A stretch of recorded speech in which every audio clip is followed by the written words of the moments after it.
السلام عليكم البنات، مرحبا بكم معايا في قناة وصفات فاطمة الزهراء في فيديو جديد. نتمنى يلقاكم في أتم الصحة والعافية.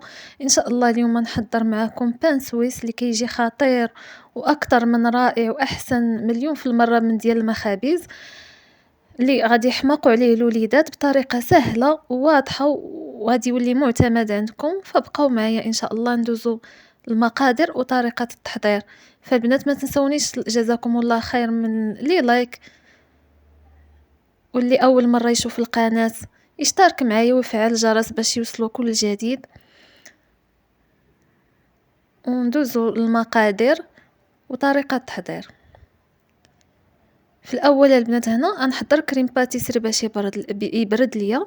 درت كاس عامر ديال العنبه ديال الحليب وجوج معالق كبار ديال سنيده سكر حبيبات، ودرت 4 معالق كبار مملوئين جيدا بكريم باتيسري. هنا نحركهم مزيان، عاد نديرهم على نار مهيله مع التحريك المستمر، راه هو ساهل وبسيط. غنبقى نحركو مزيان مزيان حتى يعقد لينا كما كتشوفوا. انا راه بدات تتعقد ليا الكريمه، نستمر بالتحريك ما نوقفش باش ما يلصقش ليا حتى نحصل على الخليط اللي بغيت. انا بغيته يكون عاقد مزيان. صافي البنات غادي نطفي عليه من العافيه وغندوز نحركو شويه باش يبرد شويه، وغادي نديرو في الثلاجه في المجمد باش يوجد ليا يكون بارد فاش نبغي نخدم به. غناخدو السلوفان وغنغطيوه مزيان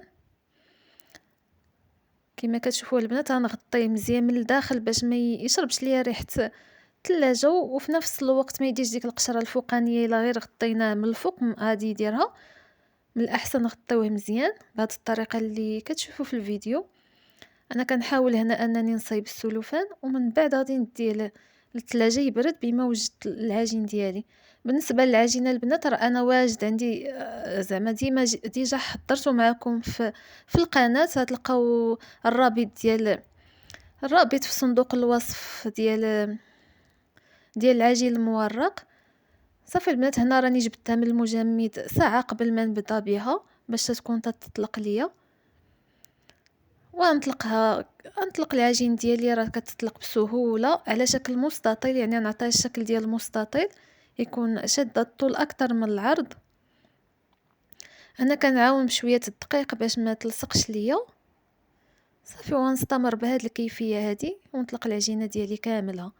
البنات غير جربوها راه كتجي خطيره صراحه، وغادي تحماقوا عليها ويحماقوا عليها الوليدات. وما كاين ما احسن ان الحاجه نصيبوها في دارنا بيدينا، نعرفوا اشنو فيها واشنو درنا فيها. صافي من هنا منين سرحت العجين ديالي مزيان غادي ناخذ داك كريم باتيسري اللي صايبت. راه هادي دابا لقيتو برد مزيان. من الطريقه سهله غادي نجي حتى الوسط ديال العجين وغادي نكب فيه الخليط ديالي ونصايبو مزيان نستعن بالمعلقه حتى تنطلقو مزيان. فقط غادي نديرو غير في الوسط البنات، ما تمشيوش للجناب ولا كذا. نجيو الوسط ديال العجين ونديرو فيه الخليط ديال الكريم باتيسري.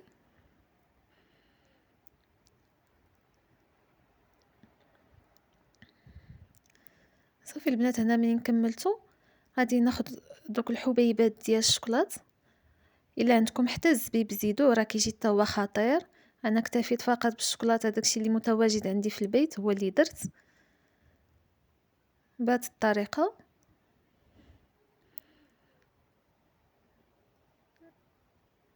الا كان عندكم الزبيب متوفر فزيدوه، راه كيجي حتى هو واعر خطير بزاف زوين وبنين.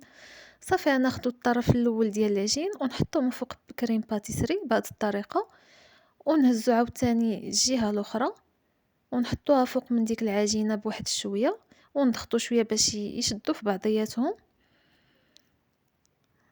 صافي البنات وناخذوا شي سكين يكون حاد باش تقطع لكم العجينه دغيا. صافي انا كنتاكد العجينه واش لصقات مع بعضياتها مزيان.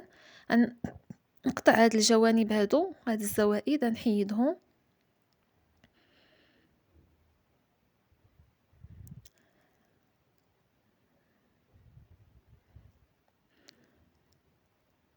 وصافي ونبدا نقطعهم. حاولوا أنكم تجيبوهم يعني في قياس واحد. أنا كندير الصراحة عيني زعما ميزاني ولكن غير مع الولفة البنات غادي أبقى تاخدوا عبارات غير بعينيكم. في حالة ما عرفتوش راه تاخدوا داك الطرف الأول اللي قطعتو بقاو خدوا منه العبار باش يجيوكم قادين. صافي البنات راه ساهلين نقطعوهم بهاد الكيفية كاملين.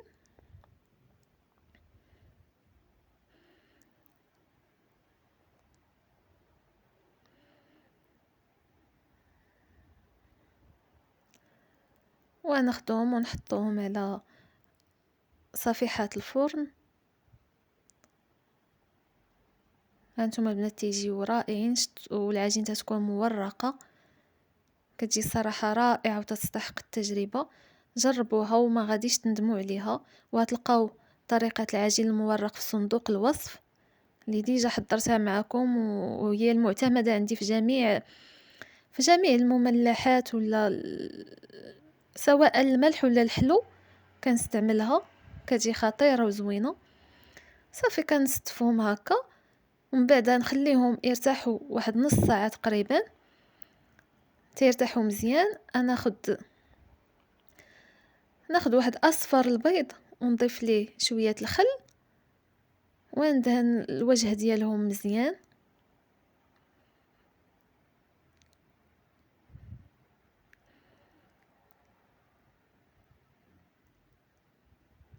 هو الشكل ديالهم هنا فاش غادي ندهنهم بشويه ديال اصفر البيض مخلط مع قطرات ديال الخل. حاولوا انكم ما توصلوش الجوانب باش الفلتر تطلع معاكم، فقط ندهنوا غير الوجه ديالها. صافي الفران يكون على نار متوسطه، انا كنخدم بالفران ديال الغاز.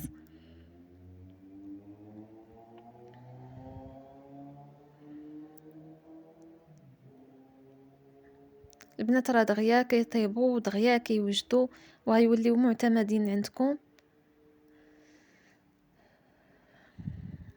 نتمنى ان الوصفات اللي كنجرب معكم تكونوا كتجربوهم، راهم ناجحين مليون في المية واقتصاديين، يعني ما فيهمش كترت القوام وسهلين في المتناول. نتمنى اللي اول مره يشوف القناه ديالي يشترك معايا ويفعل الجرس باش يوصلوا كل جديد.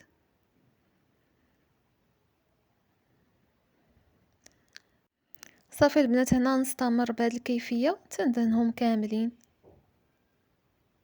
هنا راني الفران شعلته من قبل باش يكون سخون.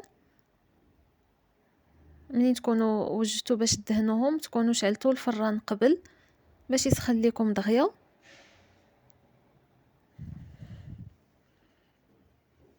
صافي ونديرهم الفرن يطيبوا ان شاء الله. هنا البنات هذه هي النتيجه فاش طابوا، راه جاو رائعين واخا نعيا نوصفهم لكم صراحه وكيشهيو بنان.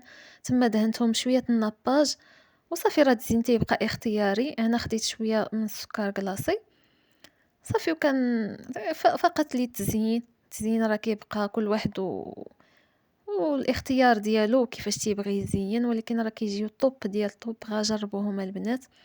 اتمنى انكم تكونوا كتستافدوا من الفيديوهات ديالي وينالوا الاعجاب ديالكم.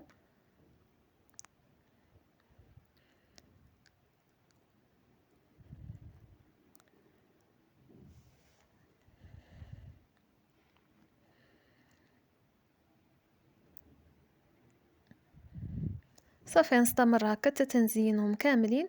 الا كان عندكم كاوكاو ايفيلي ولا اللوز ايفيلي حتى هو زوقوا به. ديروا البلاصه اللي خليتها انا خاويه حدا السكر كلاصي ديروا فيها اللوز ايفيلي ولا كاوكاو ايفيلي كيجي رائع. انا ما كانش متوفر عندي. صافي البنات هذا هو الشكل النهائي ديالهم اللي جاء رائع خطير ومورق وبنين. يعني بحال هاد الحويجات هادو من الاحسن نصايبهم لوليداتنا في الدار، نعرفوهم شنو فيهم وشنو كلاو. ماشي الحاجه الا طيبتيها انت ماشي هي اللي تشرات في الباتيسري او المخابز. ونتمنى ان الفيديو يلقاكم على خير واستودعتكم الله الذي لا تضيع ودائعه. الى فرصه اخرى والى فيديو اخر ان شاء الله. مع السلامة.